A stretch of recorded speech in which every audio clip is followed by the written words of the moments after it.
po kaming muli sa patuloy po ninyong pagbibigay sa amin ng buhay, kalakasan, patuloy na pagkakataon na makapakinig at mag-aral ng salita ng Diyos para lumago ang aming mga buhay Kristiyano. Kahit may hihina po kami, kulang po kami sa karunungan at kaalaman, sa tulong at biyaya at kapangyarihan ng Banal na Espiritu, tulungan niyo po kami maunawaan yung dakilang kalooban. Tulungan niyo po kami sa araw na ito, Panginoon. Ipahayag niyo po ang inyong salita. Pasilagay po ninyo ang salita sa bibig ng inyong tagapagturo at samahan nawa kami ng Espiritu ng Diyos. Maraming salamat po at yung mga nakikinig, pakibuksan niyo po yung kanilang mga puso at isipan. Maraming salamat po, Panginoon. Ito po ang aming dalangin sa pangalan ni Jesus. Amen. Po?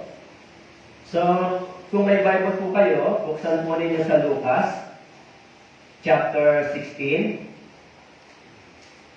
Lucas chapter 16, beginning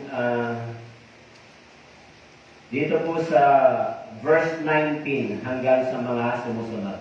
Ito Lucas chapter 16. Okay. So, kung nandiyan na po kayo, babasahin ko po, susundan po na lamang ninyo. Okay. Lucas chapter 16, verse 19 hanggang 31. Ito. Lucas chapter 16, verse 19 hanggang 31. Babasahin ko po sa inyo. Ang mayamang lalaki at si Lazaro. Mayroong isang taong mayaman na nagsusuot ng kulay ubi at pinunglino at nagpipista araw-araw sa maraming pagkain. Verse 20. At sa kanyang pintuan ay nakahandusay ang isang pulubi na ang pangalay Lazaro na puno ng mga sugat na naghahangad ng makakain mula sa mga nahuhulog sa hapag ng mayaman. Maging ang mga aso ay lumalapit at hinihimura ng kanyang mga sugat. At nangyari, namatay ang pulubi at siya'y dinala ng mga anghel sa kandungan ni Abraham. Namatay din naman ang mayaman at inilibing. At mula sa Hades na kanyang pinagdurusahan ay tumingala siya. At nakita sa malayo si Abraham at si Lazaro sa kanyang kandungan. Siya'y sumigaw at sinabi, Amang Abraham, maawa ka sa akin. Subuin mo si Lazaro upang itubog niya sa tubig ang dulo ng kanyang daliri at palamigin ang aking dila, sapagkat nahihirap ako sa apoy na ito. Subalit sinabi ni Abraham, Anak, alalahanin mo na sa iyong buhay, tinanggap mo ang iyong mabubuting bagay. At si Lazaro naman ay masasamang bagay, subalit ngayon ay inaaliw siya rito, at ikaw ay nagdurusa. Bukod dito, may isang malaking bangin nilagay sa pagitan natin, upang ang mga nagnanais tumawid buhat dito patungo sa inyo, ay hindi maaari at wala rin makakatawid mula riyan patungo sa amin. Verse 27, sinabi niya sa kanya, kung gayon, ipinapakiusap ko sa iyo, Ama, na isugo mo siya sa bahay ng aking ama. Sapagkat ako'y may 5 kapatid na lalaki upang magpatotoo sa kanila, nang hindi rin nila mapunta sa dakong ito ng pagdurusa. Subalit sinabi ni Abraham, nasa kanila si Moises at ang mga propeta, hayaan mo silang makinig sa kanila.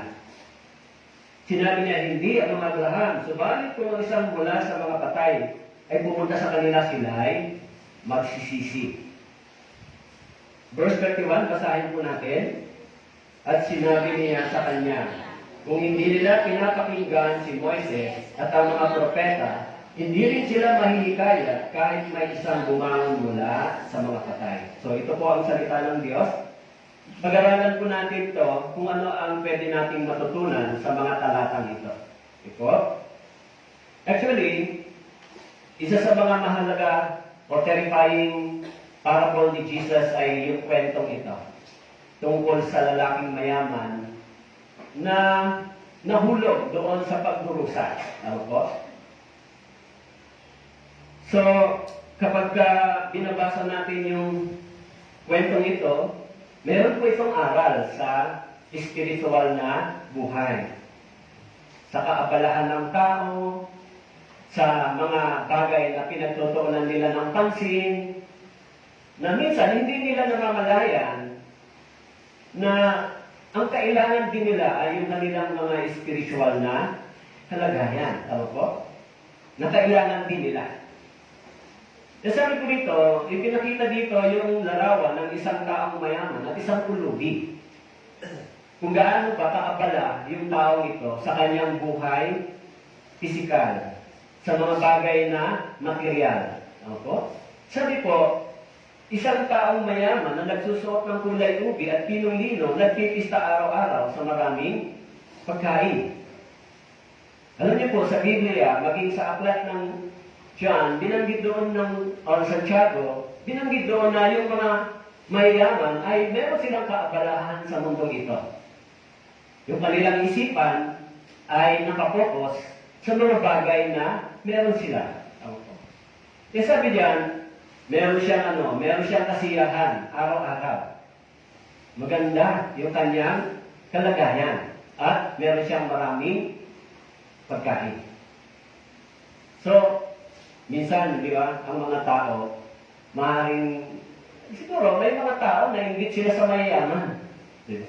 Nakakainggit naman siya. Lahat ng bagay na material, nasa kanya na. Di ba? Samantalang maraming tao, naghihirap, pero sila, nagsasagana.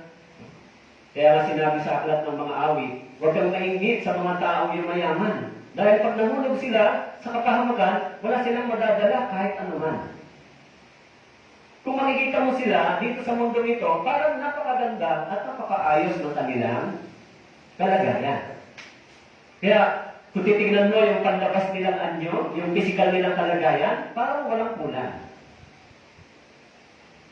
Alam nyo, yung topic natin ngayon ay nilagyan ko ng title na Maybe It's Too Late. Kasi yung lesson nasa tandang huli. Di ba? So, tingnan muna natin kung ano yung meron yung lalaking mayaman na ito. Actually, kung titignan natin, sa kabila ng kanyang kasaganaan, sa kabila ng kanyang kayamanan, sa kanyang pintuan ay may isang lalaki na nakahantusay. Ito ay yung pulubi. Tama po?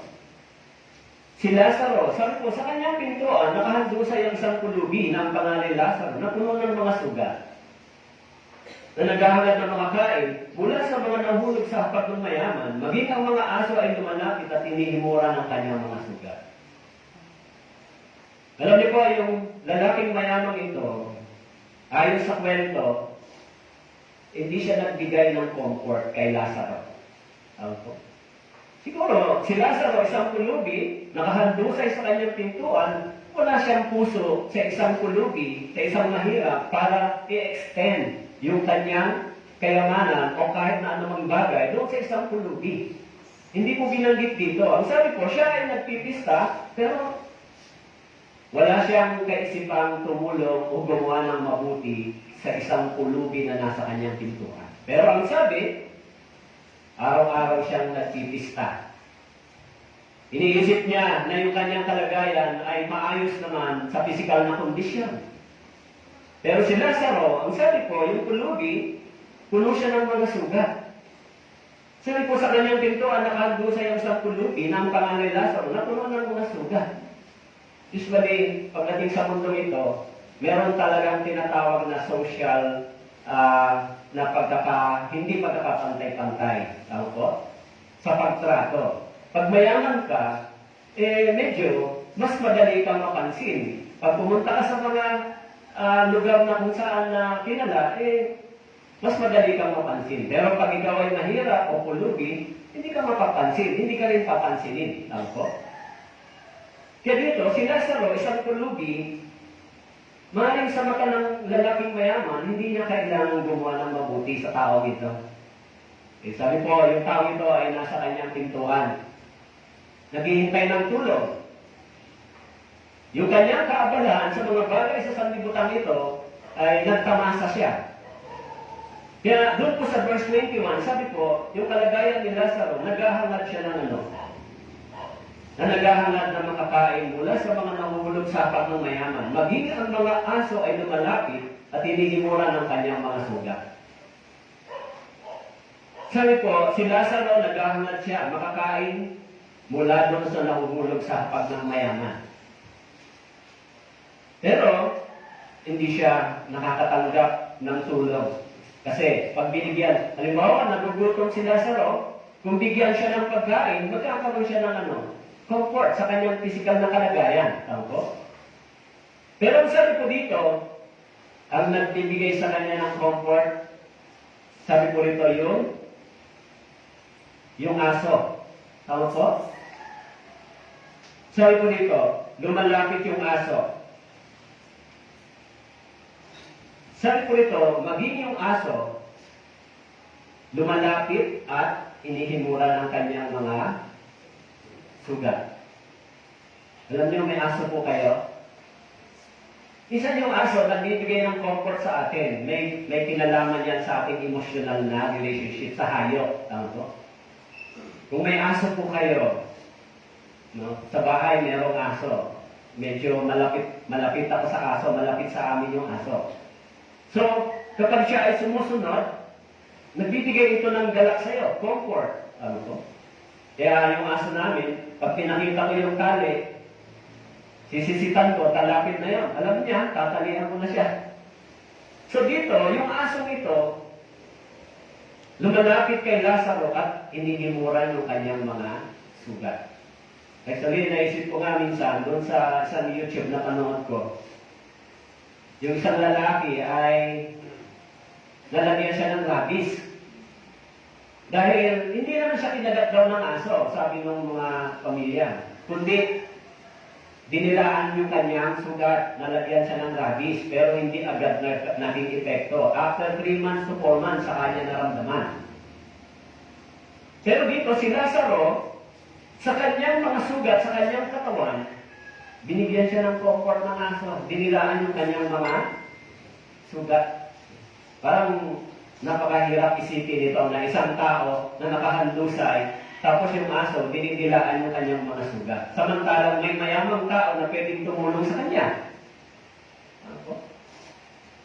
So may mga bagay na, sabi nga, na pwedeng gawin ng tao, pero hindi niya ginawa. Pero yung aso, sabi ko, siguro maaaring habang dinidilaan ng aso, yung sugat ni Lazaro, nagkaroon ng comfort si Lazaro.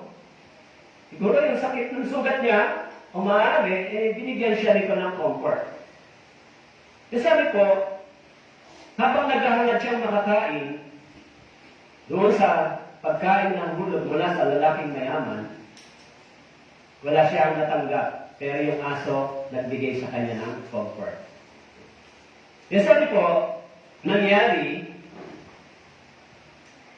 namatay ang pulubi. Ito? Sabi ko ito, namatay yung pulubi. Tapos, dinala siya ng mga anghel sa kandungan ni Abraham. Namatay din naman ng mayaman at inilibing. Yun yung kwento. Nung namatay yung pulubi, yung angel, yun yung nag-accompany sa kanya, sinamahan siya, dinala siya sa kandungan ni Abraham. Ibig sabihin, dinala siya doon sa heaven, doon sa comfort zone, doon sa langit na, doon siya magkakaroon ng kapahingahan. Sabi ko, dinala siya ng mga anghel sa kandungan ni Abraham. Pero, namatay din naman ang mayaman at inilibing. Hindi binanggit kung siya ay dinala ng anghel. Nang siya ay namatay, inilibing po yung mayaman. Samantalang si Lazaro, dinala siya sa kandungan ni Abraham. Siyempre si Abraham, nasaan po siya? Nasa langit. Tama po? Magkaiba yung kanilang pinuntahan. Habang nabubuhay, dito sa lupa, yung lalaking mayaman at pulubi, magkaiba din yung kanilang kalagayan. Iniisip ko din na yung lalaking ito na mayaman, maaari, kasi base doon sa research siya, isang Israelita. Maaari, binigyan din siya ng panahon, pagkakataon ng Diyos, marinig yung salita ng Diyos. Pero dahil sa kaabalahan ng kanyang isip at puso, hindi niya ito binigyan ng panahon. Kaya nung dumating yung kamatayan, ang sabi doon, dinala ng mayaman, dinala si Lazaro, dinala sa kandungan ni Abraham, at yung lalaking mayaman naman ay inilibing. So, sabi po sa verse 23, At mula sa Hades, okay, mula sa Hades, sabi po dito, verse 23, mula sa Hades na kanyang pinagdurusahan, ay tumingala siya at nakita sa malayo si Abraham at si Lazaro sa kanyang kandungan. Verse 24, siya sumigaw at sinabi, Amang Abraham, maawa ka sa akin, suguin mo si Lazaro upang itubig niya sa tubig ang dulo ng kanyang daliri at palamigin ang aking dila sapagkat naghihirap ako sa apoy na ito. Okay, tignan po natin kung ano ang aplikasyon nito. Okay? Sabi po dito sa verse 23, sabi po, mula sa Hades, na kanyang pinagdurusahan ay tumingala siya. Nakita sa malayo si Abraham at si Lazaro sa kanyang kandungan. Siya sumigaw. Okay? Sabi po rito, at sinabi, Amang Abraham, maawa ka sa akin. Ano po? Alam niyo po, may aral ito. Ano po? Yung salitang Hades, ito po ay impyerno. Ano po? This is a bottom pit in the Old Testament. Sabi diyan, mula sa Hades na kanyang pinagdurusahan.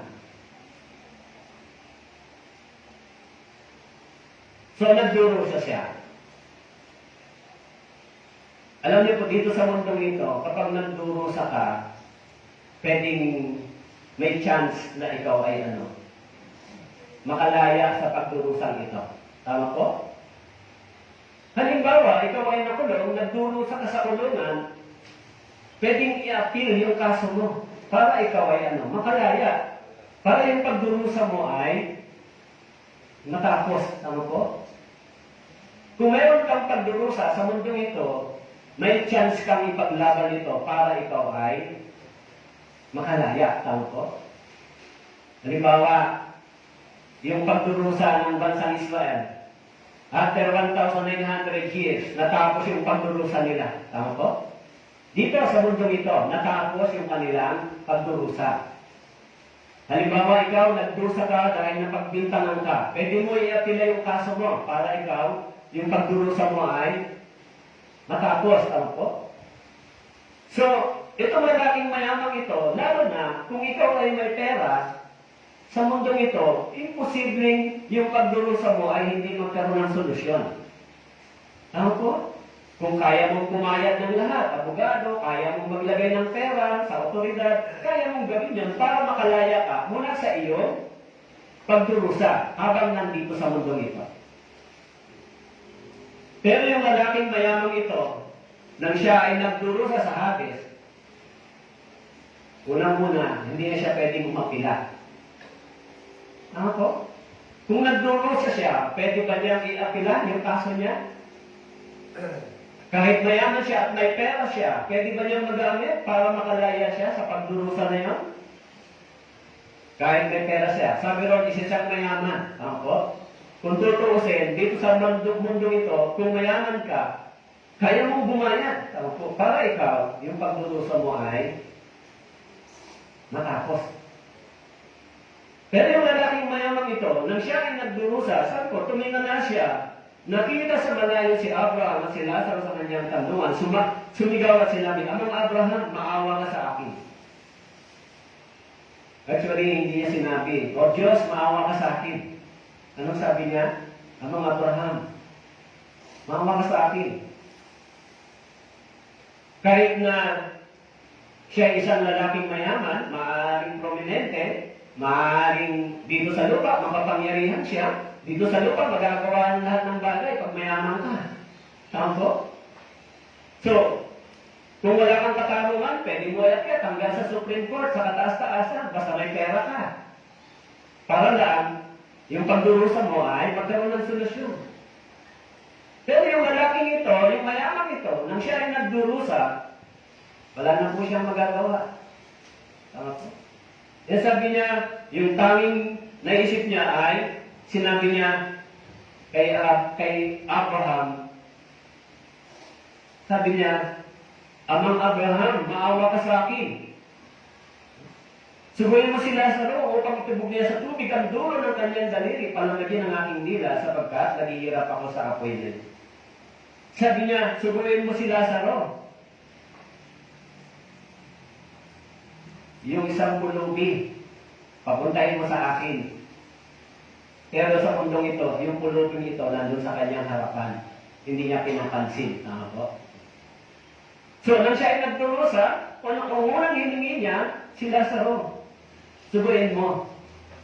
Suguin mo siya, tapos itubog niya sa tubig ang dulo ng kanyang daliri. Sabi po rito, palamagin ang aking dila sapagkat naghihirap ako sa apoy. Itubog niya sa tubig. Actually, yung tubig, pag mayaman ka, walang problema sa iyo. Tama po?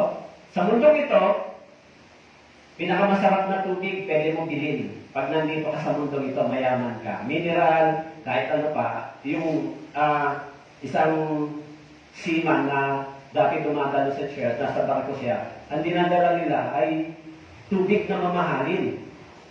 Dinadala nila sa hari ng Saudi. Tinideliver nila yung tubig na napakamahal. Sabi niya, inumin niyo ng hari. Isang kilalang pamilya. So, ibig sabihin, magkano yung ginagastos nila para bumili ng tubig para sa kanila? Di ba? Siguro naman, hindi sila katulad natin na pagka merong, ano bang tawag sa tubig dito, nawasa ba? O siguro sa atin, nawasa, okay na. Or mineral water, siguro sila, hindi lang basta mineral water, iniinom nila pag isang mayaman, di ba? Pinakamasarap na tubig, iniinom nila kung sila ay nabubuhay sa mundong ito. Ewan ko po kung nakapasok na kayo sa bahay ng isang mayaman. Hindi naman siguro sila iinom sa gripo, bubuksan. Tama po? Pero dito, sabi niya, subuhin mo si Lazaro, itubog niya yung kanyang daliri sa tubig.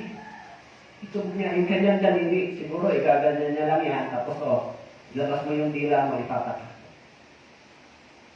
Napaka-miserable ng ganong tao. Tama po? Na ikaw iinom ka sa daliri ng isang tao. Kung ikaw ay isang mayaman dito, gagawin sa iyo yan, hindi mo kayang tanggapin yan. Kaya bang tanggapin ng isang mayaman na ikaw painumin ka sa daliri ng tubig? Tayo nga, hindi natin kaya yun, di ba? Hindi, mayroon naman uminom. Pero dito, sinabi niya, si Lazaro. Sabihin mo, subuhin mo si Lazaro upang itubig niya sa tubig ang dulo ng kanyang daliri at palamigin ang aking dila sapagkat naghihirap ako sa apoy. Yan. Then sinabi niya, nakikiusap siya. Kahit isa siyang mayaman, yung pera, lahat ng bagay na meron siya, lahat ng bagay na kinakain niya, sabi ko, nagpipista siya araw-araw, lahat ng bagay na tinamasa niya, umalis po siya sa mundong ito, hindi po nakatulong sa kanya. Samantalang kung nandito ka sa mundong ito, ang kayamanan mo ay tutulong sa iyo para ikaw magkaroon ng tinatawag na kasaganaan. Maging medyo maayos at masaya ang buhay mo dahil may pera ka. Tama po? Kaya sabi niya, si Abraham, sabi niya, maawa ka sa akin. Sabi niya, maawa ka sa akin. Pero siya, hindi siya naawa kay Lazaro. Kahit si Lazaro puno ng mga sugat, nasa harapan ng kanyang pintuan, hindi siya naawa, hindi siya nag-isip ng mabuti at gumawa para maluwalhati ang Diyos. Siyempre, sinasabi ng Biblia, kung ikaw ay tumutulong sa isang pulubi at sa taong walang pagkain at mahirap, ikaw ay tumutulong at nagpapautang sa Diyos. Kapag gumagawa ka ng mabuti sa mga taong nahihina at walang pagkain at binibigyan mo sila, ikaw ay nagpapautang sa Diyos. Yun ang katumbas sa Biblia. Alam niyo, yung mayamang ito, pwede niyang gawin yan. Pwede niyang bawasan yung kanyang pera para gumawa ng ganong bagay, pero hindi niya ginawa. Kaya sabi po rito, na siya ay nahulog sa pagdurusa, ang sabi po, siya ay sumigaw at sinabi, Amang Abraham, mahawa ka sa akin. Suguin mo si Lazaro upang itubig niya sa dulo ang kanyang daliri at palamigin ang aking dila sapagkat naghihirap ako sa apoy nito. Bakit po sabi po ito, palamigin ang aking dila? Actually, sinabi sa Bible, darating ang araw, ang lahat ng tao ay may pananagutan sa bawat salitang lumalabas sa kanilang bibig. Kaya sabi nito, upang itubig niya sa tubig ang dulo ng kanyang daliri, palamigin ang aking dila sapagkat naghihirap ako sa apoy na ito. Ang tanong ko dito sa verse 24, kahit ba yung lalaking mayamang ito makaawa, ay pwede pa ba masolusyonan yung pagdurusa niya? Kahit humingi siya ng awa, sabihin niya, naniniwala na ako, may Diyos pala. Meron palang Diyos na isang bukog, na ang bawat tao pala mahuhulog sa kapahamakang ito kung hindi sila maniniwala at matatakot sa Diyos. So kahit naaawa siya, humingi siya ng awa, may pag-asa pa ba siya? Wala na. At sabi niya, palamigin ang aking dila, naghihirap ako sa apoy na ito. Alam niyo po, yung salitang naghihirap ako sa apoy na ito, ang sabi po doon sa Bible, puntahan natin yung ilang talata. Doon po sa Marcos, Mark chapter 9, Mark chapter 9, sabi po dito,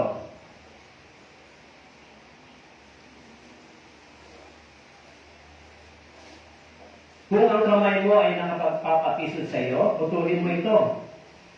Mabuti pa sa iyo pumasok sa buhay ng baldado kaysa may dalawang kamay at mapunta sa impyerno sa apoy na hindi mapapatay.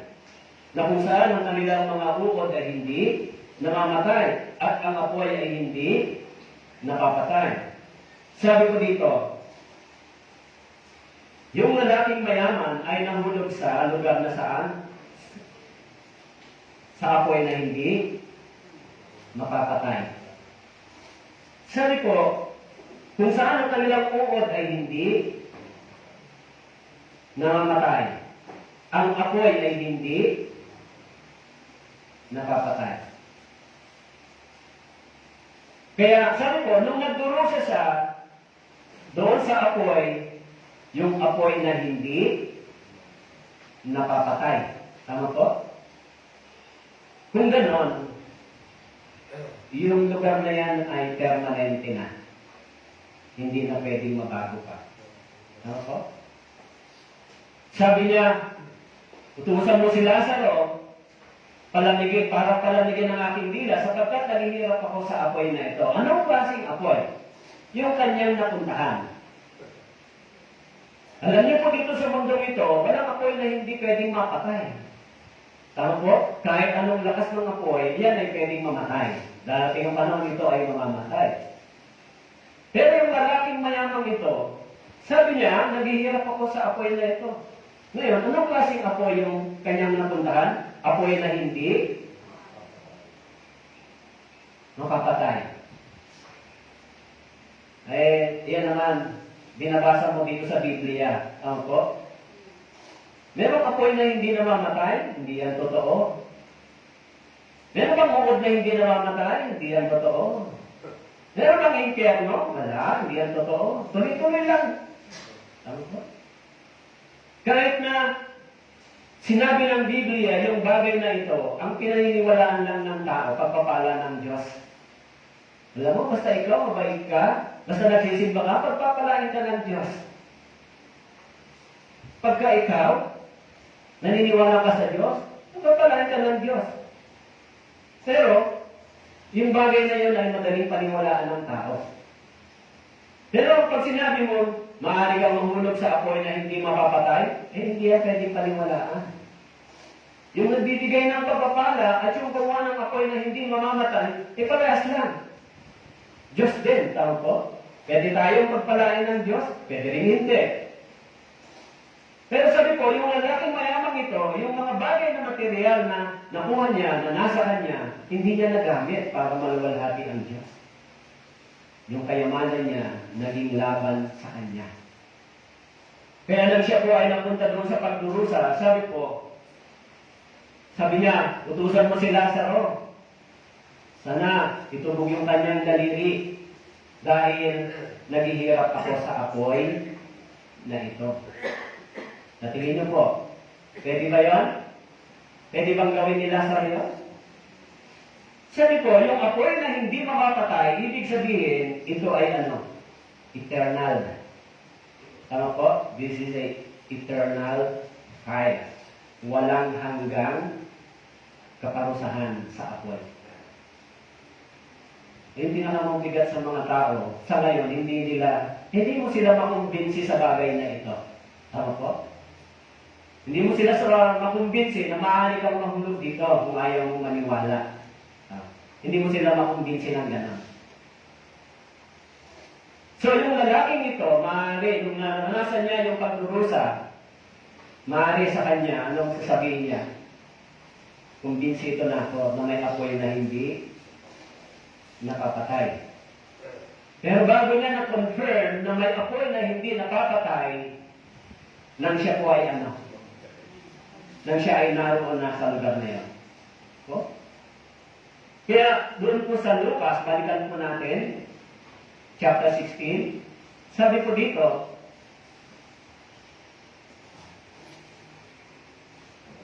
Lucas chapter 16, babalikan ko lang po yung talata. Sabi niya, mula sa Hades, sa kanyang pinagdurusahan tumingala siya at nakita sa malayo si Abraham at si Lazaro sa kanyang kandungan. Siya sumigaw, sinabi, Amang Abraham, maawa ka sa akin. Suguin mo si Lazaro upang itubog niya sa tubig ang dulo ng kanyang daliri. Palamigin ang aking dila. Sapagkat naghihirap ako sa apoy na ito. Hindi mo ba yan, hindi mo nakakatakot yan? Hindi ba yan terrible o terrifying para sa isang tao? Hindi ba yan nakakatakot? Sabi dito, naghihirap ako sa apoy na ito. Anong klaseng apoy? This is the eternal fire. Tama po? Kaya may mga tao na hindi nila yan pinag-iisipan. Walang ibang paraan, hindi ba? Walang ibang paraan. Kayo po, naunawaan niyo po ba na ligtas na kayo dito sa binabanggit na ito? Sa apoy na hindi mapapatay. Sino po ang nagsabi niyan? Ang salita ng Diyos. Pag sinabing sa apoy na hindi mapapatay, yan po ay parusa at judgment ng Diyos. Opo. Pero, sabi ng lalaking mayaman, sabi dito ni Abraham, Anak, sabi ni Abraham, anak, ito ay Israel.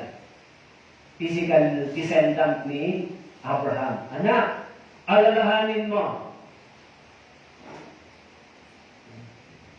Balikan mo yung buhay mo sa mundo. Alalahanin mo. Anong buhay mo sa mundo? Sabi ni Abraham sa buhay, sa iyong buhay, tinanggap mo ang iyong mabubuting bagay. Masaya buhay mo, di ba? Masaya ka naman. Hindi mo naalala yung Diyos. Nabuhay ka para lang sa kasiyahan ng iyong laman, ng iyong katawan. Ginawa mo lahat ng kasiyahan na alam mo na para sa iyong kagustuhan. Hindi mo naisip yung pangangailangan ng iyong espiritu. E sabi ni Abraham sa kanya, anak, alalahanin mo, nasa iyong buhay. Tama po? Nung nabubuhay ka, lahat ng bagay na gusto mo, ginawa mo. Lahat ng bagay na masaya sa iyo, para sa iyo, ginawa mo. Pero never mong inisip na darating ang araw, mamamatay ka, pupunta ka dito sa lugar na ito. Actually, hindi lang naman yung lalaking mayaman ng aral dito. Yung mga tao kabalangin sa mundong ito. Ano po? E sabi ni Abraham sa kanya, tinanggap mo ang iyong mabubuting bagay. Masaya ka, may pera ka. Kaya nga sabi po ng Biblia, huwag tayong nainggit sa mga taong mayaman.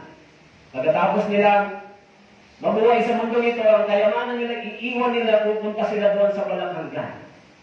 Ako? Pero pastor, bawal bang yumaman? Walang binanggit sa Biblia na bawal. Pero, yung mga bagay sa mundong ito, yung hindi dapat na magnakaw o mag-steal ng buhay na walang hanggan para sa iyo. Kasi kung ang isipan ng tao ay nakapokus lang dito sa mundong ito, sa hanap buhay, sa material na bagay, yun ang nagiging dahilan para nakawin ng dyablo yung pagkakataon ng kanyang kaligtasan. Opo? Dahil nakapokus lang siya sa bagay na yun. So inilagay sa kanyang isipan ng dyablo, kailangan mo ito lang, ito lang, ito lang, dito ka lang, meron ka lang ito, magsaya ka lang. Kaya sabi po ng Biblia sa Ecclesiastes chapter 3, chapter 1, sabi po, walang halaga, walang pakinabang yung lahat ng bagay. Walang kabuluhan, sabi ni Haring Solomon. Kaya sabi po dito, sabi ni Abraham, anak, alalahanin mo, tinanggap mo yung mabuting bagay. Pero si Lazaro naman ay ang masasamang bagay. Siguro minsan naisip natin, bakit naman may mayaman at mahirap, Lord? Ako, puro pagdurusa. Tapos sila na nga yung wala sa Panginoon, parang sila pa yung maganda ang kanilang kalagayan. Ako? Sila na nga yung hindi kumikilala sa Diyos, parang sila pa yung napakagandang kalagayan pag tinignan mo sa panlabas na anyo. Parang sila yung, kung ikukumpara mo yung kalagayan mo sa kanila, hindi sila nagdurusa, ikaw nagdurusa ka. Alang-alang sa pagsunod sa kalooban ng Diyos, lalo pag naging born again ka, magdurusa ka, magtitiis ka. Pero yung mga tao na wala sa Panginoon, parang ang buhay nila okay lang. Tumatakbo lang araw-araw ng walang tinatawag na alalahanin. Tama po? Kaya sabi po ni Abraham, alalahanin mo sa iyong buhay. Tinanggap mo yung mabubuting bagay. Si Lazaro naman, ang masasamang bagay. Subalit ngayon ay, si Lazaro, ano daw po? Inaalip siya rito. At ikaw naman ay nagdurusa. Okay. Sabi na ni Abraham, si Lazaro inaaliw, pero ikaw naman ngayon ay nagdurusa. Kaya nainggit pa tayo sa mga taong mapera. Maraming ari-arian sa mundo ito, maraming lupain. Nakainggit siya, ang dami niyang lupa. May pera siya, pag binenta niya yan, milyon. Tama. Nakatira sa mga sandali, kaganda ng mga bahay, di ba? Buti pa sila, ang sarap ng tulog nila sa magandang bahay. Tama. Pero ako, nagtsatsaga ako sa bahay kubo, kawayan, kahit na ako ay anak ng Diyos, bakit ganito, Lord? Anak mo ako, pinakamayaman, ikaw may-ari ng lahat ng bagay, pero natutulog ako sa kubo. Samantalang sila, hindi naman sila anak ng Diyos, natutulog sila sa maraming tahanan, ikaw ang may-ari ng lahat ng bagay. Gusto niyo ba magpalit? Ha? Kung na-born again po kayo, totoo, maintindihan niyo kung bakit kayo hindi pinayaman. Although may mga mayayaman naman na brothers and sisters, pero yung kayamanan nila ngayon ay hindi na nagpapatakbo sa kanilang buhay. Ang kayamanan nila, ginagamit nila para sa pagtulong sa pagpapangaral ng Ebanghelyo. Pero pipihira lang yung tao na ganito na makakatanggap ng Ebanghelyo. Tayo, mapalad tayo kahit hindi tayo tumanggap ng maraming bagay dito, pero maaari maging katulad tayo ni Lazaro. Pag alis natin dito, yung mga bagay na nandito sa mundong ito, hindi na natin kailangan.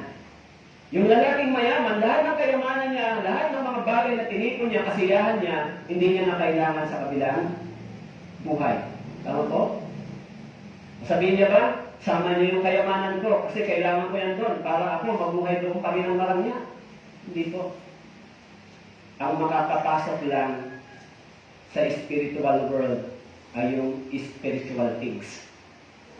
mga spiritual na bagay. Pero yung mga material na bagay, lahat ay maiiwan sa tinatawag na visible world. Kahit na ano pang dali natin, kahit ano pang meron tayo. Kaya ngayon, alam niyo ba, nagigera sa Israel? This is the last day sign. Tama po? Kaya, kung mga hindi ligtas na sa paligid, siguro pag dumating ang Panginoon, tinunga tayo, ipili nyo na lang sa kanila yung L3, yung building, lahat ito sa inyo na pag ginuha kami ng Panginoon. Kayo nang bahala dyan. Tama po? Lalo na sa mga faith na Kristiyano. Bahala na kayo dyan. Kayong maiiwan. Ang problema, pag naiwan kayo, wala na kayong pag-asa. Tama po? Iniisip ko na si Bibis, yung lalaking mayamang ito, maaaring binigyan siya ng Diyos ng pagkakataon. Eh sabi ko, nung siya po ay nahulog doon, sabi ni Abraham, alalahanin mo sa iyong buhay, tinanggap mo ang iyong mabubuting bagay. Si Lazaro naman ay ang masasamang bagay. Subalit ngayon, inaalim siya rito at ikaw ay nagdurusa. Maaaring lumuluha tayo sa mundong ito, pero pag alis natin dito, tayo naman ay aalibin. Papawiin yung lahat ng ating luha. Sinasabi ng Biblia. Papawiin yung lahat ng bagay. So, sabi po doon, sumunod, sabi po, verse 26. Sabi po dito, bukod dito, may isang malaking bangin. Isang malaking bangin, inilagay sa pagitan natin. Upang ang mga nagnanais tumawid buhat dito, patungo sa inyo ay hindi maaari. Wala rin makakatawid mula riyan patungo sa amin. Sabi po, may isang malaking bangin inilagay sa pagitan natin. Kailangan dyan tulay. Tama po? Kailangan patulay sa lugar ng lalaking mayaman at saka doon sa lugar ni Abraham. May bangin. Kailangan tulay. Tama po? Sa mundong ito, walang imposibleng hindi makagawa ng tulay. Halimbawa, yung pinakamahabang tulay na ipinagawa ni Marcos ay yung San Juanito Bridge. It is impossible, di ba? Yung haba na yung San Juanito Bridge tumulay papuntang Visayas region. Hindi ko kabisado kung ano yung landing area niya. Pero pinakamahaba. Ngayon, may aeroplanong ganito tulay from Cavite to Bataan. Tama po? Yung Bataan link na gagawin. Lahat ng mga bagay na imposible sa ating panahon, kaya nang gawin ng technology. Pagdating sa bridge o structure ng tulay. Tama po? Kaya pag pumunta ka sa Manila, lahat ng tulay, nagpo-crossing na. Lahat, maraming tulay. Tama po? Nilalagyan na nila ng maraming tulay. So, ibig sabihin, para gumawa ka ng isang tulay, para makatawid sa destinasyon na gusto mo, lahat ay available dito sa mundong ito. Pero dito, yung lalaking mayaman, sabi ni Abraham, may isang malaking bangin nilagay sa pagitan natin. Upang ang mga nagnanais tumawid, buhat dito patungo sa inyo hindi maaari. Wala rin makakatawid mula riyan patungo sa amin. Now, isang ganito yung thinking ng mga naniniwala sa Diyos. Tama po? Si Dibis, yung lalaking mayaman, nahulog siya doon sa lugar ng pagdurusa. Yan ang binanggit sa Biblia. Tama po? Pero dito sa mundong ito, may kaisipan ng mga reliyosong tao. Pag ikaw namatay ka, pupunta ka muna sa purgatorio. Tama po? Lahat ng mga namatay, maging sugawan man yan, anumang kalagayan nila na wala sa Panginoon, na hindi nalaman yung Ebanghelyo ng kaligtasan, lahat ng mga namatay na hindi nakatanggap at nakaunawa ng Ebanghelyo at pagpapatawad ng ating Panginoon, walang makakapasok sa langit sa kanila. Pero tignan mo yung thinking ng mga tao, yung tinatawag na second chance. Alam niyo ba yung second chance? Na pag ikaw namatay, pupunta ka muna sa purgatory, at doon sa purgatory yun, doon yung tinatawag na cleansing. Ang ibig sabihin ng purge, paglilinis. Kaya doon, i-stop ka doon ng ilang days? 40 days. Tama po? So, sa 40 days, may chance kang magpagala-gala sa mundong ito. Bumisita pa. Kaya sinabi nila, alam nyo, yung mga matatanda, maging yung parents ko noon, bago mamatay, sinasabi nila na, nandyan na yung aking kapatid, sinusundo na ako. Nandyan na yung aking nanay, sinusundo na ako, kukunin na ako. Meron bang gano'n? Narinig niyo ba yan sa bibig nila? Sinasabi nila na kapag sila ay nasa punta na ng malapit ng kamatayan, sinasabi nila, sinusundo na ako ng aking kapatid. Nakikita ko na siya. Tapos, sinasabi nila na ikaw, pag namatay ka, pupunta ka muna sa purgatory. Tama po? Pag nandun ka sa purgatorio, 40 days. At after 40 days, yung panalangin dito sa lupa, papanalangin ka ng mga ng mga Katoliko. Papanalangin ka nila. Tapos, ang panalangin nila, tanggapin mo siya sa langit. Tama po? Panginoong Maria, puno-puno ka ng grasya, tanggapin mo siya sa langit. Tama po? Kung ipinanalangin mo siya, natanggapin siya sa langit, meron kang ganun sa Biblia na itinuro. After 40 days, saka ka paakyat sa langit. Tama po? Tignan mo yung proseso na yan. Samantalang sinasabi ng Biblia doon po sa Hebreo. Okay. Hebreo chapter 10 verse 27 o chapter 9 verse 27. Hebreo chapter 9 verse 27. Yamang itinakda sa mga tao, itinakda sa mga tao ang mamamatay na minsan. Pagkatapos nito ay ang paghuhukom. Sa pagitan ng kamatayan at sa pagitan ng paghuhukom, wala pong second chance. Tama po? Sa pagitan ng kamatayan, yung rest ng body ng isang namatay ay nandoon sa alabok. Tama po? Yung katawan. At yung espiritu ng isang tao hindi ligtas, nasa Hades. Sinabi ron, sa Hades. Paano naman yung mga born-again believer? Umakyat sila sa langit sa piling ni Abraham. Inaalin sila doon. Pero yung katawan ng believer ay nasa alabok. Tama po? Kaya yung katawan na yun, pagdating ng ating Panginoong Hesus, babangon yung katawan na yun, na nasa alabok. Tama po? Kaya sabi po dito, minsan na yung kamatayan, sabi niya, yamang itinakda sa mga tao ang mamamatay na minsan. Pagkatapos ay ang paghuhukom. Tama po? Siyempre, wala nang second chance dyan. Tama po? Pagkatapos ng kamatayan, sa kaisipan ng iba, nandun sila saan? Sa purgatory. Tama po?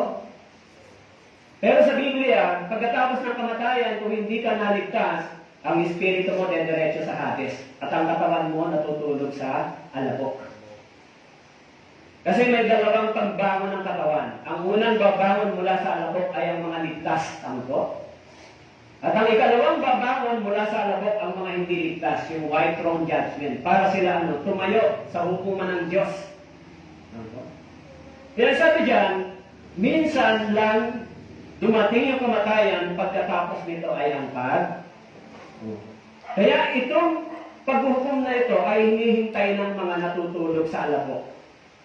Siyempre, sa mga born-again believer, meron pa tayong pagsusulit. Yung mga born-again believer, pag dumating si Jesus Christ, tayo ay magsusulit. Tama po? Sinabi doon sa 2 Corinthians chapter 5 verse 10, tayo ay magsusulit lahat ng mga ligtas. At yun din yung panahon para tumanggap ng ng reward. Tama po? Pero lahat ng mga naiiwan, babangon sila pagkatapos ng 1,000 taon. Yung sisimulan yung tinatawag na white throne judgment. Kaya yun yung araw ng paghuhukom. Hindi katulad po sa sinasabi dito na meron pang may second chance. Ano po sabi? Sabi po ni Abraham dito, sinabi ni Abraham, alalahanin mo na nung ikaw ay nabubuhay, nagpakasaya ka. Pero sabi niya, subalit sinabi na Abraham, alalahanin mo sa iyong buhay, tinanggap mo yung mabubuting bagay at si Lazaro naman masasamang bagay. Bukod dito, may isang malaking bangin inilagay sa pagitan natin. May isang malaking bangin na inilagay sa pagitan natin. Actually, ngayon wala nang imposible na hindi natin pwedeng mapuntahan. Tama po? Yung buwan na pupuntahan na ng tao. Alam niyo ba yan, yung buwan, tsaka yung Mars, pinupuntahan na ng tao. Wala nang imposible. Pero dito, sabi dito ni Abraham, imposible, makapunta ka rito. At imposible rin makapunta ang nariyan. Kahit aeroplano, hindi na pwede rito. Tama po? Sabi niya, upang ang nagnanais tumuwid, buhat dito patungo sa inyo ay hindi maaari, wala rin makakatawid mula riyan patungo sa amin. Kaya kung iisipin natin, yung isipan ng tao, dito sa mundong ito, walang imposible. Kung nahan ka man naroon, pwede aeroplano, pwede barko, pwede tulay. Tama po? Sa mundong ito. Pero sa kabilang buhay, hindi na pwede yung aeroplano, hindi pwede yung tulay. Wala nang magagawa. Sabi niya, permanent na yung kalagayan mo. Diyan ka, at si Lazaro naman ay permanent na rin dito. Kasi sabi ni Abraham, may isang malaking bangin sa pagitan natin upang ang nananais tumuwid buhat dito patungo sa inyo, hindi maaari. Tama po? Kung dito sa mundo yan, pag mayaman ka, ako na lang magpapalagay ng tulay. Ano po? Sponsor ako para magkaroon ng tulay makapunta dyan. Kasi yung buwan nga, napuntahan ng tao, tsaka yung Mars eh. Ano po? Yan pa kaya? Ano bang klaseng distansya? Pero sa kabilang buhay, ang ibig sabihin, this is a permanent. Hindi na pwedeng mabago. Pero sabi po ng mayaman, sinabi niya, kung gayon, ipinapakayusap ko sa iyo, Ama, na isugo mo sa bahay ng aking ama. Sinabi niya, kung gayon, pinapakiusap ko sa iyo, Ama, na isugo mo siya, si Lazaro. Isugo mo siya, si Lazaro, sa bahay ng aking ama. Sapagkat ako'y may 5 kapatid na lalaki, upang magpatotoo sa kanila nang hindi nila mapunta. Hindi sila mapunta sa dakong ito ng pagdurusa. Sabi po, kung gayon, sabi niya, isugo mo siya sa bahay ng aking ama. Alam niyo po, si Lazaro ay isang pulubi. Alam po? Maaaring si Lazaro kilala doon sa sambahayan ng lalaking mayaman. Hindi ba? Oh, yan yung pulubi na nandyan . Ba't ka nandito? Ako? Pero kung sakaling sinabi ng lalaking ito na subuin mo si Lazaro sa bahay ng aking ama. Kung si Lazaro bumalik sa bahay ng kanyang ama at sinabi ni Lazaro yung bagay na yon, habang yung mga kapatid ng lalaking ito nagsasaya, sasabihin nila, paano mo paniniwalaan isang pulubi? Ako? Ikaw nga nanghihingi ka lang ng pagkain sa amin hirap na hirap ang buhay mo paano kita paniniwalaan? Ano ka maniniwala sa iyo? Kaya ikaw nga, sa pintuan ng bahay namin, nakaupo lang dyan. Kahit pumunta si Lazaro, yung kasiyahan ng kanyang mga kapatid, maaari, ito isang pulubi, paano mo ito paniniwalaan? Kahit sabihin niya may pagdurusa, paano ko maniniwala sa iyo? Nagdurusa ka lang sa mundong ito. Ay dyan nga, wala kang makain halos, sasabihin mo, di ba magpapatotoo ka? Eh sabi ng lalaking mayaman, isugo mo siya sa bahay na sapagkat ako'y may limang kapatid na upang magpatuto sa kanila na hindi sila mapunta sa dakong ito ng pagdurusa. Now, yung iniisip ng lalaki ito, naunawaan niya na kung anong klaseng pagdurusa yung binabanggit ng Biblia. Tama po? Kumbaga, hanggang hindi ka nakapasok, hindi mo maiisip na ang apoy pala ay mainit. Minsan, di ba, sabi mo, huwag mong hipuin yan, mainit yan. Minsan, tinatangkap ang hipuin, di ba? Pero dito, sabi po dito, yung lalaking ito, nang siya po ay nabubuhay, maaaring narinig niya yung Ebanghelyo, yung paalala sa kanya, di ba? Kaya sabi po dito, may 5 kapatid pa akong lalaki. Kaya nga, isa sa bagay na iniisip ko na sinabi ni Abraham sa kanya, alalahanin mo yung buhay mo nung ikaw ay nasa lupa. Alam niyo po, may pinakamalaking pagdurusa sa apoy. Yung mga taong pinilit ko sila makinig ng Ebanghelyo, nakinig sila ng Ebanghelyo, binaliwala nila yon. Yung mga tao, inimbita mo lagi, makinig ka para matanggap mo yung kaligtasan mo. Yung mga taong pinatyagaan mo, pinakain mo para turuan ng ibang maligtas yung kanilang espiritu, pero ipinagwawalang bahala nila. Kaya yung lalaking mayaman, nung naisip niya yung pagdurusa, sabi niya, sabihan mo yung 5 kong kapatid para hindi sila mapunta sa dakong ito ng pagdurusa.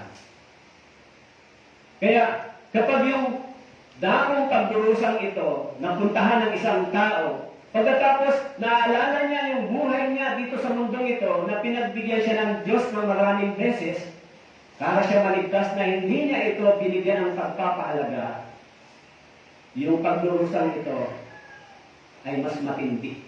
Tama po? Halimbawa kayo po, kung kayo po, binigyan kayo ng chance, minsan ganito ang isip ng tao eh. Binigyan kayo ng pagkakataong yumaman. Hindi ba? Tapos, nung binigay sa inyong pagkakataon na kayo ay yumaman, hindi niyo po ito pinansin. Na-realize nyo na lang na yung kayamanan yun ay mahalaga sa inyo nung kayo ay nagdurusa na. Sayang. Sana mayaman ako ngayon, hindi ako nagdurusa ng ganito. Okay?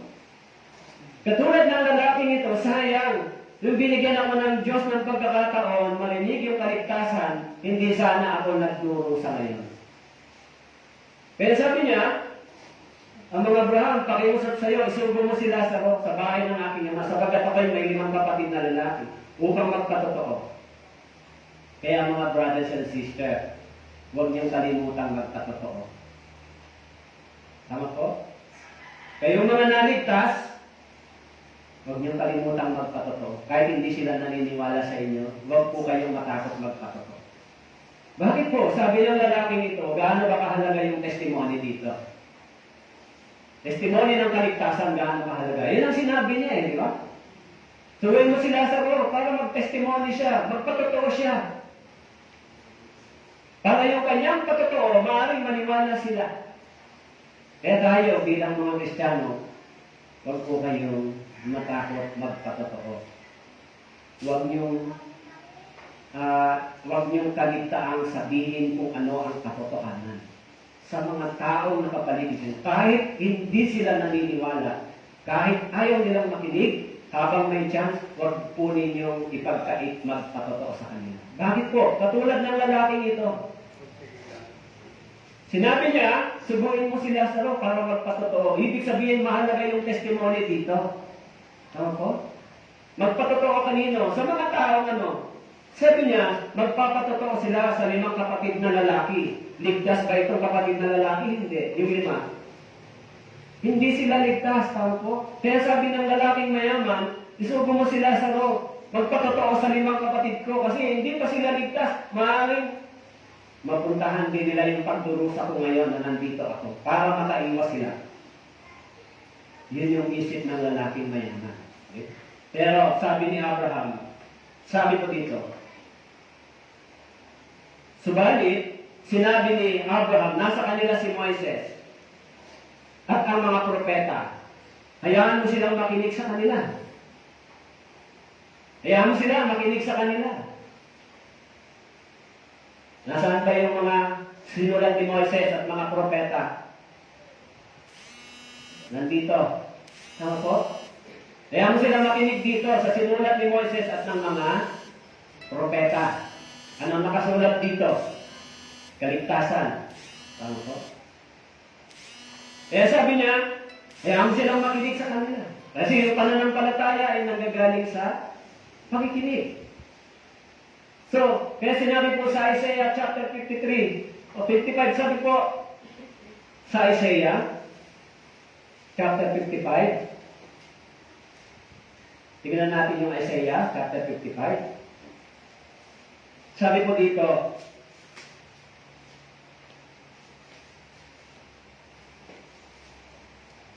sabi po sa chapter 55 verse 3, Isaiah chapter 55 verse 3,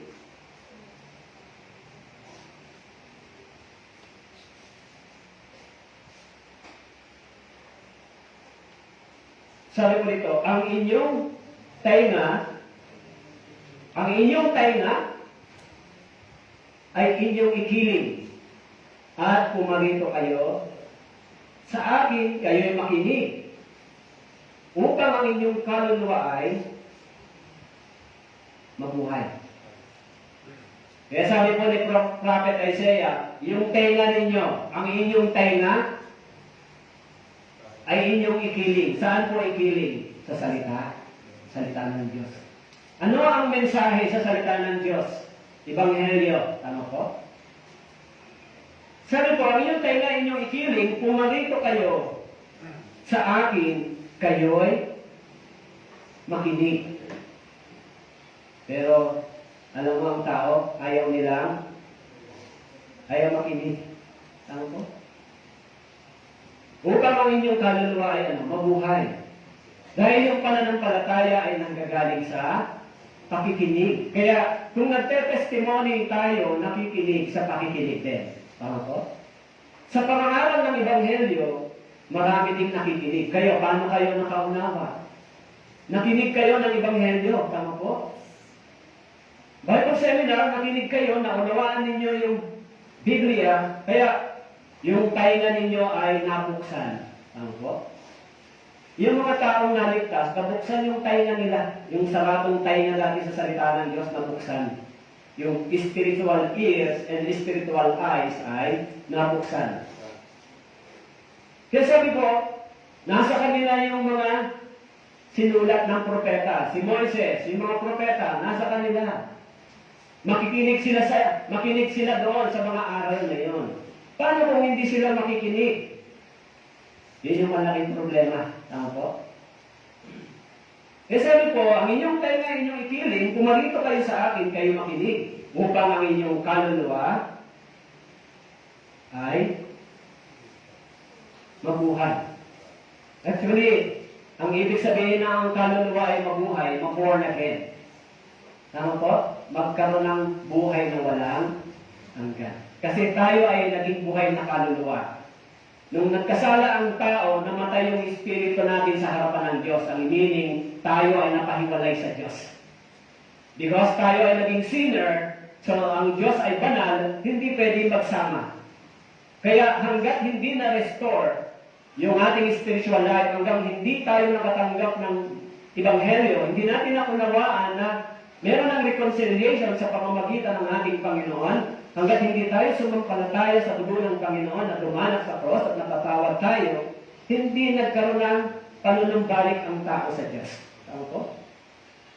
Kaya tayo, nung tayo ay nakapanumbalik na, tayo ngayon ay pinanganak sa Espiritu, tayo ngayon ay nakapanumbalik na sa Diyos, nabuksan yung ating tenga, spiritually.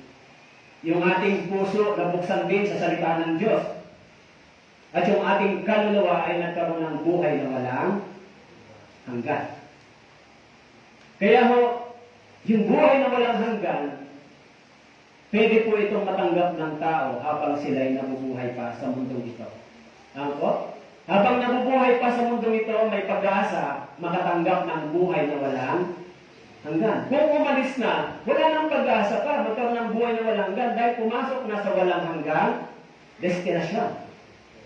Kaya sabi ko dito, ang inyong tainga. Kaya sabi po ng lalaking mayaman, sabi niya, ang request niya kay Abraham, sa chapter 16, sabi niya rito,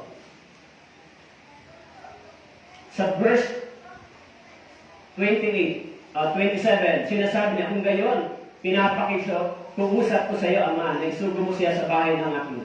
Sapagkat ako'y may 5 kapatid na lalaki upang magpatotoo sa kanila nang hindi rin sila mapunta sa dakong ito ng pagdurusa. Sabi niya, may 5 kapatid na lalaki pa ako. Sana isugo si Lazaro para hindi mapunta sa dakong ito ng pagdurusa.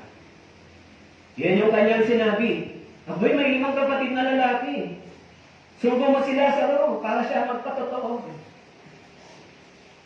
Magpatotoo sa kanila. Tama po. Ang hirap ng mga tao sabihin ito.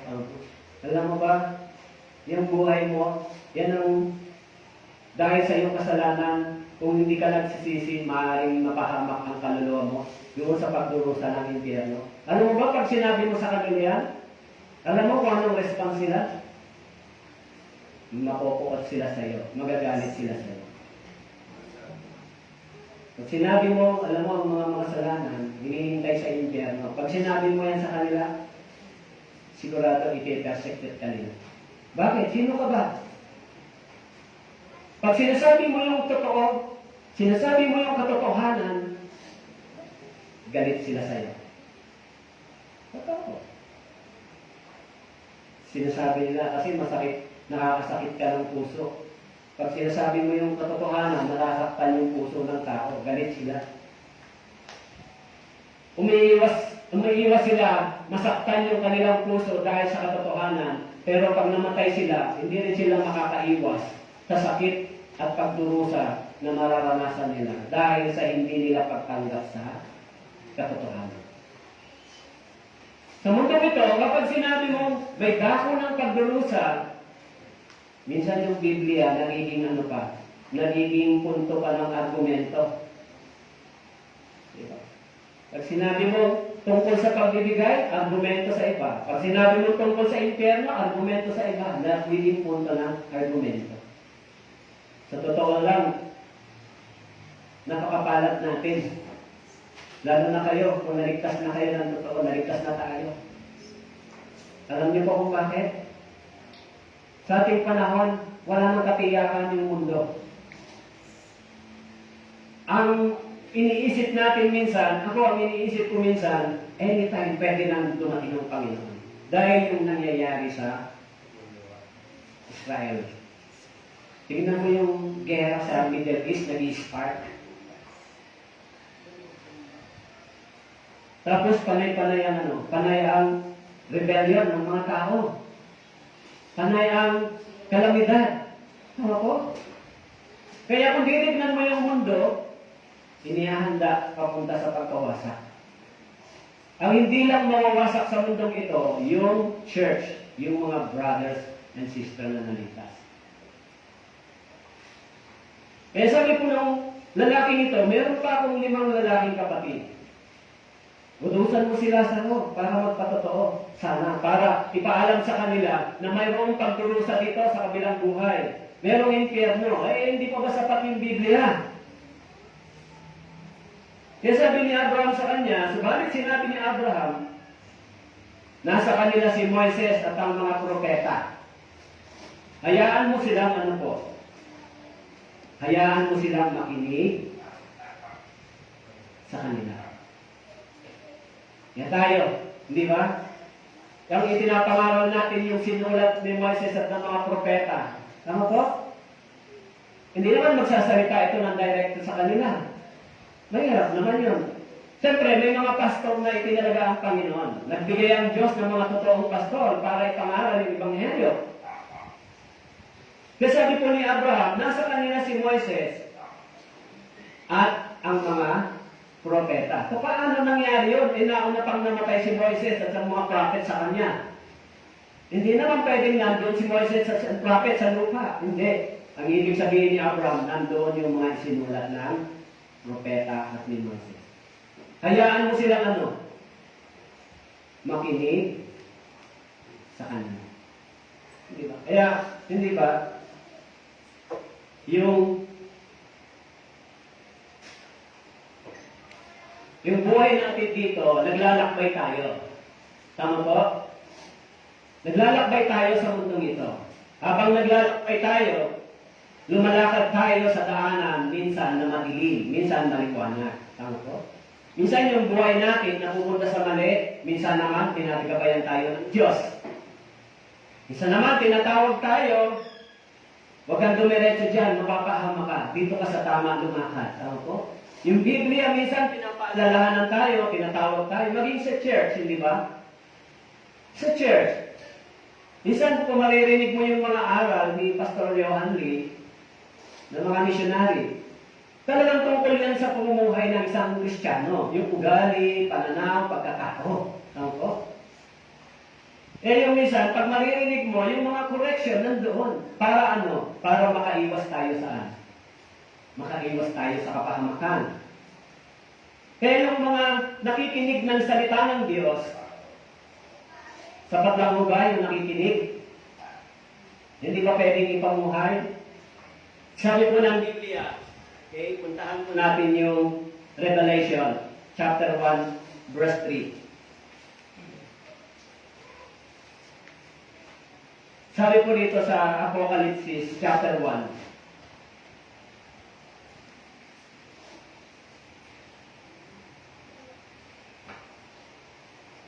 Mapalad ang bumabasa, nakikinig ng mga salita ng propesiya at tumutupad. Tatlo po yan, hindi ba? Bumabasa. Nagbabasa po ba tayo? Regular ng Biblia. Nakikinig. Tama po? At yung ating naririnig, ito po ba ay ating tinutupad? Tama po? Kaya may mga tao na pupunta lang sa simbahan, nakikinig lang, pero hindi naman nila ito tinutupad. Tama po?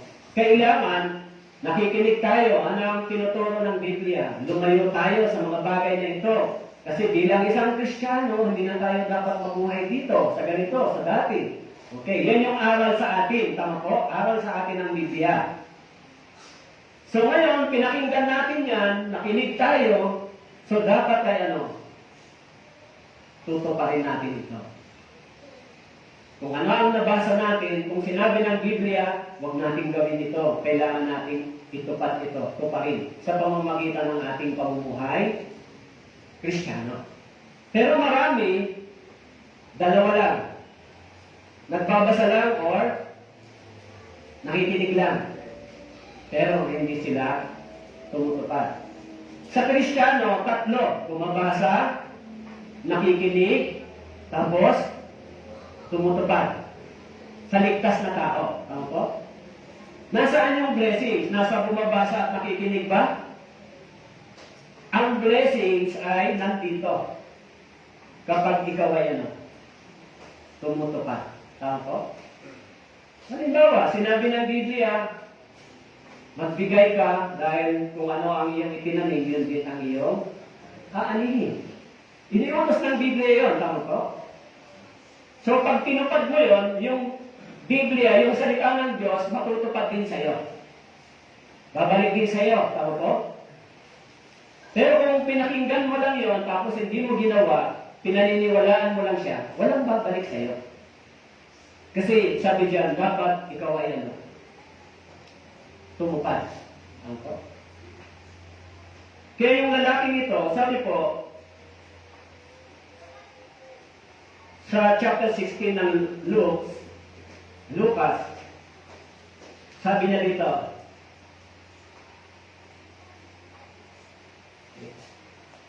Lucas chapter 16, balik po tayo.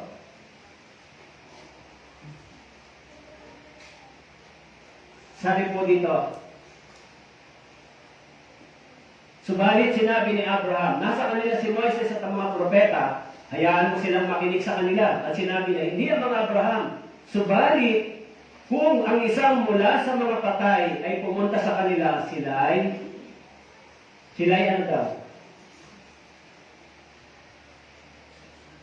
Magsisisi. Now, alam niyo po, this time, naintindihan ng lalaking ito kung gaano kahalaga ang pagsisisi sa harapan ng Diyos. Tama po? Kaya yung title ng sermon natin ay Maybe It's Too Late. Naging mahalaga lang yung repentance, nagkaroon lang ng value sa kanya nang siya ay nandoon na sa lugar ng pagdurusa. Diba si Jesus, nung dumating dito, sinabi niya, magsisi kayo. Kapag malapit nang dumating ang kaharian ng Diyos. Kaya sabi niya, hindi ako pumarito upang tawagin ang mga may sakit, kundi ang mga walang sakit, kundi ang mga may sakit. Para sila yan, magsisi. So, sabi po rito, sinabi niya, hindi ang mga Abraham, subalit kung ang isang mula sa mga patay ay pumunta sa kanila sila ay magsisisi. So, ito yung sa pinakamahalagang lesson dito.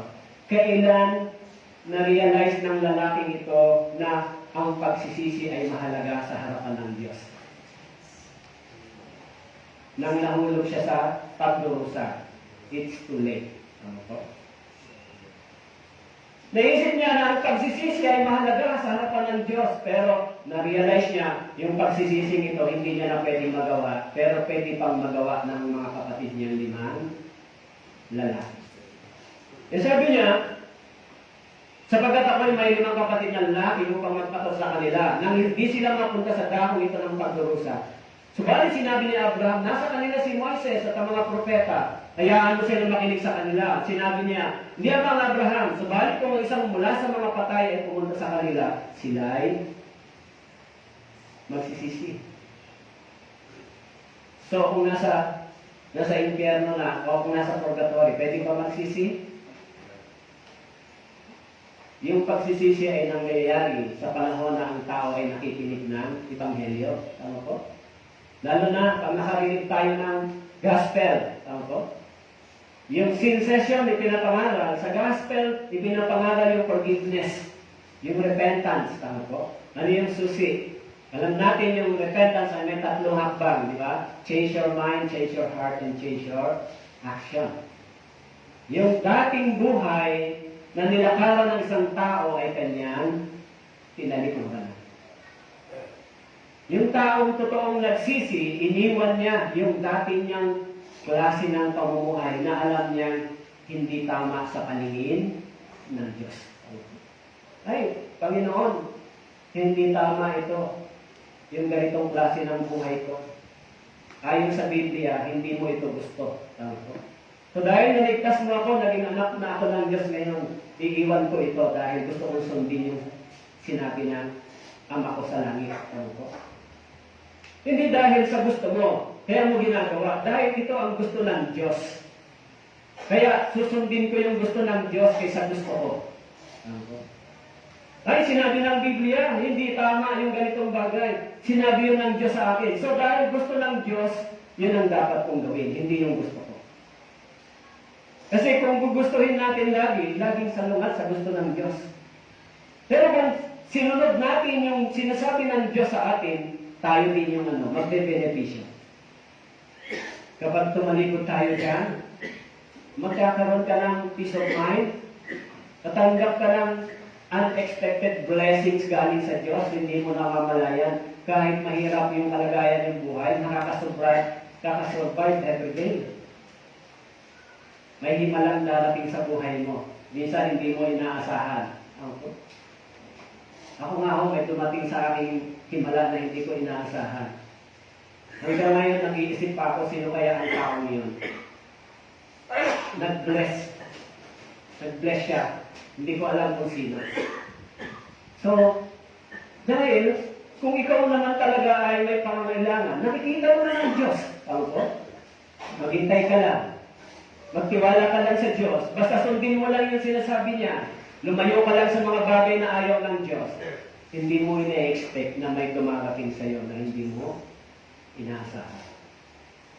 Kasi kung tayo ay sumusunod sa Panginoon, nagagalak ang Diyos, hindi ba? Kung ang mga anak natin ay sumusunod sa atin, nagagalak tayo. Kung tayo din naging anak ng Diyos at sumusunod tayo, nagagalak din tayo. Nagagalak din ang Diyos, tama po? Pero yung lalaking ito, mayroon siyang material na bagay, pero hindi niya ginustong paniwalaan yung sinasabi ng Biblia. Kaya nung nahulog siya sa pagdurusa, ano ang sabi niya? Hindi mga Abraham, subalit kung isang mula sa mga patay pumunta sa kanila, sila ay magsisisi.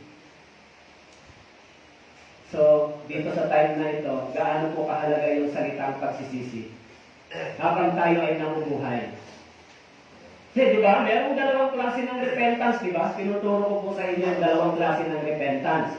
Yung repentance ng sinner at saka repentance ng born again believer. Magkaiba po yun di ba? Yung repentance ng isang sinner, once lang nangyari sa kanya yun, pagtalikod niya sa mga bagay na ginawa niya laban sa Diyos. At sumampalataya siya sa Ebanghelyo, naligtas siya. Yung repentance ng born again, minsan meron dahil pag tayo ay nagkakamali, nahuhulog sa kasalanan, nagkakaroon din tayo ng pagsisisi sa harapan ng Diyos para bumalik ulit. Tama po? Manumbalik. Yung relasyon natin sa Diyos. Tama po?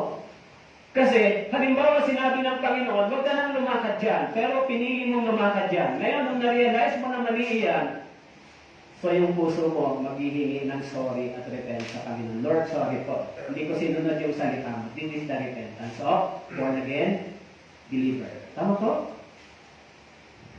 Pero dito, yung repentance dito ay repentance ng isang sinner. Sabi ng lalaki ito, yung 5 kapatid ko, Lord, yung 5 kapatid ko, ang mga Abraham, sana marinig nila yung patotoo ni Lazaro. Pero ano pong sabi ni Abraham? Sabi po dito sa verse 31, at sinabi niya sa kanya, kung hindi nila pinapakinggan si Moises at ang mga propeta, hindi rin sila mahihikayat kahit may isang bumangon mula sa mga patay. Kung hindi nila pinakinggan si Moises at ang mga propeta, actually, ang sinasabi ni Moises at ng mga propeta lahat ay tungkol kay Jesus. Ano po? Yan yung sinasabi nila sa Biblia, yung propesya nila tungkol kay Jesus. Tama po? Maging sa Isaiah chapter 53, di ba? Gospel yan in the Old Testament. Pero sabi niya, kung hindi sila makikinig kay Moises at sa prophet, hindi sila makikinig kay Jesus o sa araw ng salita ng Diyos.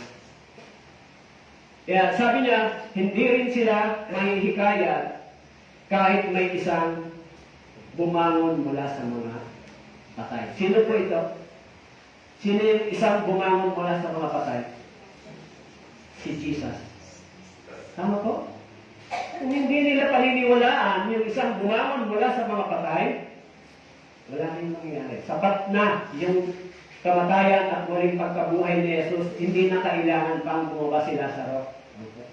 Sapat na yung Biblia para makatanggap ng kaligtasan. Hindi na kailangan pa yung milagro ngayon, di ba? Hindi katulad ng kailangan may mabuhay pa dito mula sa mga patay bago ako maniwala. Hindi na kailangan yun. Sapat na yung Biblia na isinulat dito para tayo magkaroon ng tamang pananampalataya. Now, ano po yung aral dito? Hindi ako masyado nag-explore ng talata. Gusto ko mapokusan natin ito, yung lesson dito. Maraming tao binibigyan ng Diyos ng pagkakataon. Ano po? Meron silang maraming chance para marinig yung pag-ibig, yung pagpapatawad, yung kamatayan ni Jesus, yung pagdanak ng dugo ni Jesus. Malaman nila, kahit ano pala yung ginawa kong kasalanan? Si Jesus pala, namatay para sa marami, di ba? Maraming pagkakataon at oras na ibinigay sa kanila. Pero, maaaring dumating ang panahon na yung chance na yun ay mawala sa kanila. Hindi natin alam. Hindi natin alam kung kailan matatapos yan, pero isang bagay lang yung tinitiyak natin na nakikita na natin yung mga ebidensya ng pagdating ng Panginoon. Ano po? Kaya minsan nakapag-post na ako, nasabi ko na kasi parang minsan desperate ako sa family ko.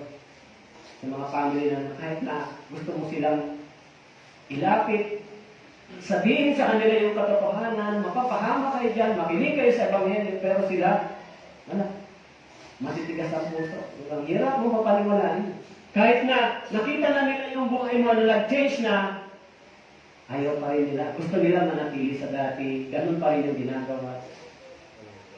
Kaya minsan naisip ko na sana hindi sila mahulog. Katulad ng lalaking ito, maraming pagkakataong binigay ang Diyos. Pero once na ito po ay hindi nila napansin at hindi nila napag-isipang mabuti, magiging seryoso lang sila sa bagay na ito. Kapag nahulog sila sa dako ng pagdurusa na kung saan wala na silang magagawa. It's too late. Parang ganito, naging seryoso ka lang sa isang bagay sa panahon na alam mo na damage ka na. Tama po? Wala ka nang magagawa. Yung kaligtasan, yung ebanghelyo ng kaligtasan ay sa ngayon, binuksan ng Diyos para sa lahat. Kaya yung ating church, yung Life for Vision, yung Kailaway Church, ito yung pinaka-mainstream, pinaka-main of purpose natin kung bakit tayo nag-i-exist. Ipahayag sa kanila yung ebanghelyo. Kahit ayaw nilang tanggapin o paniwalaan, magpatuloy tayo sa pagpapahayag. Alam niyo po, nung si Elijah ay nagsabi, Panginoon, ako na lang ang natitira. Sabi ng Panginoon, nagtira ako diyan ng 7,000 na hindi sumasamba sa Diyos. Kung bakit may church dito, ibig sabihin, merong gusto pang iligtas ang Diyos sa lugar na ito. Tama po? Kahit na hindi tayo pinaniniwalaan, huwag tayong hihinto.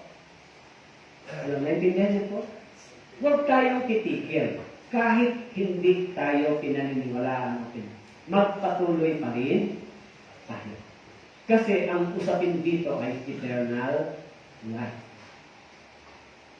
So, kahit nahihirapan tayo, darating ang araw, yung lahat ng paghihirap at pagdurusa natin, magiging kagalakan, papalitan ng kagalakan ng Panginoon.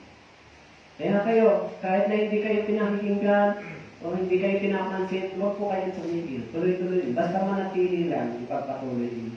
Yung layunin kung bakit nilagay yung church dito. Tama po? Kaya ako po ito itinuro sa inyo kasi meron tayong Bible seminar. Every month may Bible seminar sa Kailaway. Tama po, September meron. October meron. November meron. Every month binibigyan ng Diyos ng pagkakataon yung mga tao. This is the costly. Pero anyway, even if it's a costly, hindi tayo pwedeng tumigil. Kahit costly pa, or kahit sabihin natin ang maghastos yung ganitong gawain, sabi nga yung soul is a priceless. Tama po?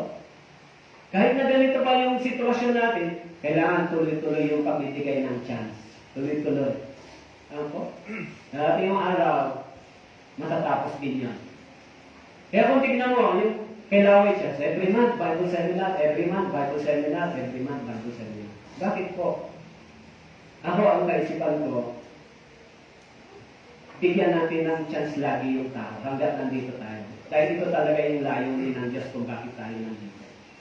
Kahit minsan sa inyo mahirap na tao, pag ganito sinabi mo, ayaw nila, walang problema.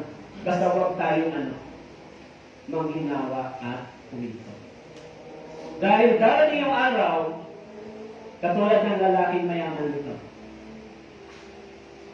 sasabihin sa kanya ni Abraham, maaari, alalahanin mo, Nung nasa lupa ka, napakaraming Kristiyano tumawag at nagkaya sa iyo. Napakaraming mga born-again believer ang nagbigay sa iyo ng pagkakataon, inimbita ka para ikaw matanggap mo yung kaligtasan mo. Pero dahil hindi mo pinansin, kaya ka nagdurusa ngayon dito. Ano po? Kasi yun lang yung patotoo natin. Bigyan sila ng chance hanggat meron pang pagkakataon na binibigay ng Diyos. This is the main core and the main purpose kung bakit may church. Ipangaral ang Ebanghelyo, ang kaligtasan sa lahat ng tao, lalo na dito po sa Kainawa.